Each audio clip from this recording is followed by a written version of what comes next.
Greetings, fellow Kenyans. I'm Justice Juma, party leader of Justice and Freedom Party. Where we went wrong with COVID-19. COVID-19 was a pandemic that swept through the entire globe. It's a tsunami that brought several economies to their knees. And a number of governments handled it successfully, and some have mishandled it. And it was an opportunity, and it still is, opportunity for us as Kenyans or as a human community to make history. And on the background that every crisis can be used positively to create history that our children can learn through, or our next generation can consult us about, but also we can choose to mismanage and lose the point. And unfortunately, as it stands today, when this pandemic came, there were various approaches that it could be handled through. Normally, the essentials of health are from the primary, the secondary, to the tertiary. And from the primary is where the community is. Secondary is where we have the isolation center and the hospitals. And the tertiary is where we had the treatment, the vaccine, and the curatives, and the aerators.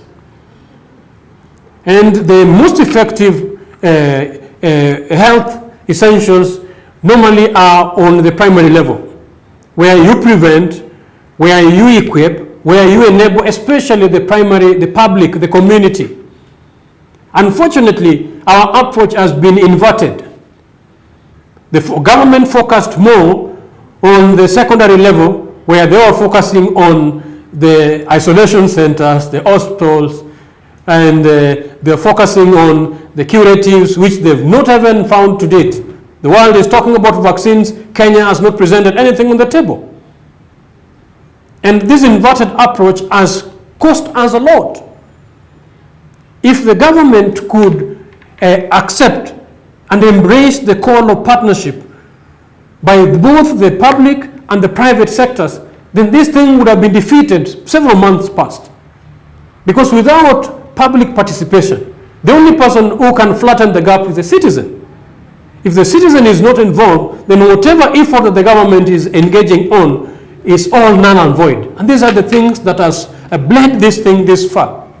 Over and above, we did recommend, yes, when the private is involved, then the citizen, we were able, and we did, some of us did a lot of relief activities, giving food and supporting the weak and the vulnerable, offering counseling and opening opportunities, and partnering with individuals who could provide PPEs, and all of this in areas where we engage actually brought a lot of effect. Unfortunately, the policy level where the government was to involve in protection of jobs, in protection of economy, in also future mechanisms to fight this pandemic, actually these are the areas that failed us. Because when you look at the loss of jobs have been enormous.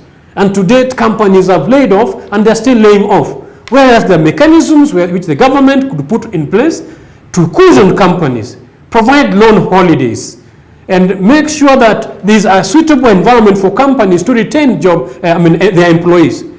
But as we talk to date, this government is not concerned about its own citizens.